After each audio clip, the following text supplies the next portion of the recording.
শুভ সকাল এবং শুভ প্রণাম সকল শুভাকাঙ্ক্ষীগণ। প্রতি শুক্রবারের মতো আজও সকাল সকাল উঠে গীতা স্কুলের উদ্দেশ্যে রওনা দেওয়া। তারপর শুরুতেই মন্দিরের উদ্দেশ্যে রওনা, যেহেতু পথেই মন্দির, আমাদের এসি প্রাণের মন্দির চাকদা এসিসি লোকনাথ ধাম, যেখান থেকে আসলে আমার প্রথম গীতার শিক্ষা নেওয়া আমার শ্রদ্ধেয় গুরুজির কৃপায় এবং বাবা লোকনাথের কৃপায়। তো এই সেই মন্দির আমাদের চাকদা এসিসি লোকনাথ ধাম। মন্দিরে প্রণাম করে, বাবাকে প্রণাম করে, বাবার কাছে কিছু চাওয়ার থাকলে সেটা চেয়ে আবারই রওনা দিলাম আনোয়ারার উদ্দেশ্যে, আমার গীতা স্কুলের উদ্দেশ্যে। আবার সেখান থেকে বের হওয়া, প্রণাম করেই সিঁড়িতে নামার সাথে সাথে অনেকের সাথে দেখা হয় আসলে গীতা স্কুলের। সিঁড়ি থেকেই নেমে আবার মন্দির পুনর্নির্মাণের জন্য ভিত্তিপ্রস্তর স্থাপন করেছে। তো আসলে মন্দির নতুন করে নির্মাণ হবে, এটাও আসলে অনেক ভালো লাগা। জয় বাবা লোকনাথ, বাবার কৃপায় সব কিছু। মন্দির থেকে বের হয়ে আবার সেই আমার গাড়ির উদ্দেশ্যে রওনা দেওয়া। তো গাড়িতে চড়তে চড়তে কিছুক্ষণ ভিডিও করে নেওয়া। আসলে আকাশটাও অনেকটা গরম কম অবস্থায় আছে, তো খুব ভালো লাগছিল আসলে সকাল সকাল এই ধরনের জার্নি। আসলে মনে অনেকটা আনন্দ দেয়, প্রফুল্ল দেয়, আরও ভালো কাজে এগিয়ে নিয়ে যাওয়ার জন্য চেষ্টা করে যাই আর কি। এটা হচ্ছে আমার যে আমি যে গীতা স্কুলটা করি, ওই গীতা স্কুলের রাস্তা। আপনারা অনেকেই চিনবেন হয়তো বা, আনোয়ারা থানার মোড়, সিংহরা, যেটা পূর্ব সিংহরা পশ্চিম কোনারা, ঠিক ওই রাস্তাটায়, যেটা উপজেলার মোড় থেকে যায়।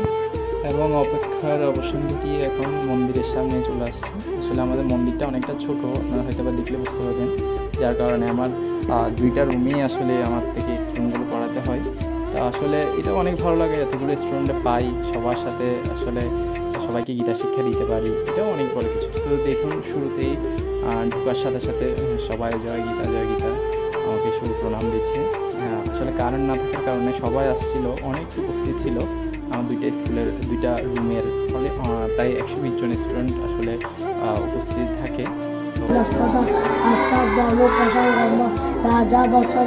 আচার্য না আচার্য, জটাকে আমরা ইয়ে উচ্চারণ করি না, আচার্য কি উচ্চারণ করি? আচার্য। দাঁড়াও, বলো দৃষ্ট বাদু।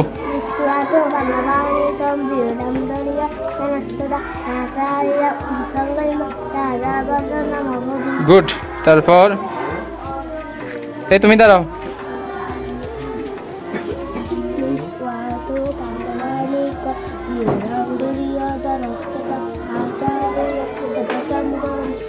ভগবতে, ভাগবতে না, ভগবতে বাসুদেবায়।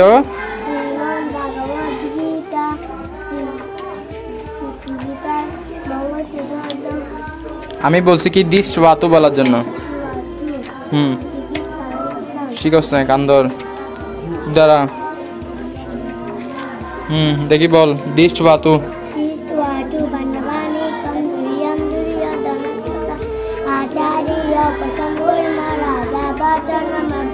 বল দ্বারা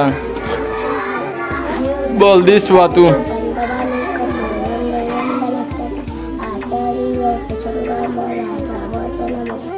ক্লাসের ভিতরে এই রুমটা হচ্ছে আপনার যারা নতুন ভর্তি হচ্ছে তাদেরকে আসলে প্রণামন্ত শেষ করানো হচ্ছে। একজন ক্যাপ্টেন দ্বারা এটা পরিচালনা করা হয়, ওদেরকে নতুন করে প্রণামন্তগুলো শিখিয়ে দেওয়ার কাজ ওই পরিচালনা করে। তো করে বলে রাখি, যারা দ্বিতীয় ক্লাসের পাশে দেখতে পাচ্ছেন, এরা হচ্ছে আসলে দ্বিতীয় অধ্যায় করছে। এটা সার্বক্ষণিক পরিচালনা করে আমাদের ক্যাপ্টেন, একটা টিম আছে, এই ক্যাপ্টেনদের সদস্য। এরা আসলে ছাত্র, এরা শিখে অন্যদেরকে শেখানোর চেষ্টা করে। এবার বোর্ড দিয়ে তাদেরকে প্রত্যেকটা একটা শ্লোক প্রতিদিন শেষ করানো হয়।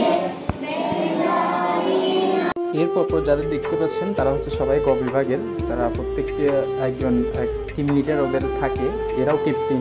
তো এদের কাজ হচ্ছে আমি 5 জনকে বাছাই করে দিয়েছি। ওদের প্রতিদিন ওদের গীতাগুলো ওরা টিম প্রতিদিন এভাবে ক্লাস শুরু হওয়ার আগেই ওরা টিম ওয়ার্ক করে শেষ করার পর আমার কাছে গিয়ে এগুলো আসলে রিপ্রেজেন্ট করে। এবং আমি যাদেরকে বাছাইপূর্বক নিই তাদেরকে আবার নতুন করে পড়াগুলো দিই। এবং যারা আবার এই ধরনের পারে না বা কোথাও আটকে যাচ্ছে, তাদেরকে আবার করে নতুন করে আবার পড়ানো হয়। তো এই ধরনের পরিচালনা দিয়েই আসলে গ বিভাগ পরিচালিত হয়।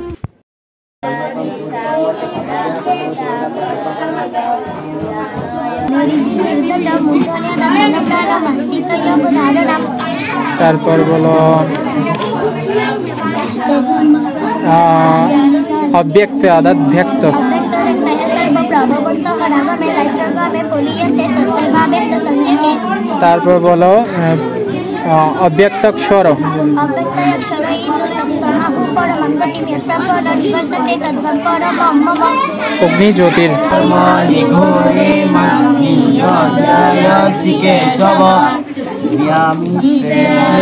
বাক্যেন বুদ্ধিমহশিবমে তদেকং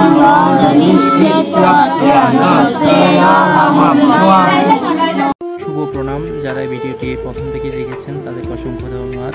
বাবা লোকনাথের কৃপা আপনাদের উপর বর্ষিত হোক এই প্রার্থনা রাখি। জয় গীতা।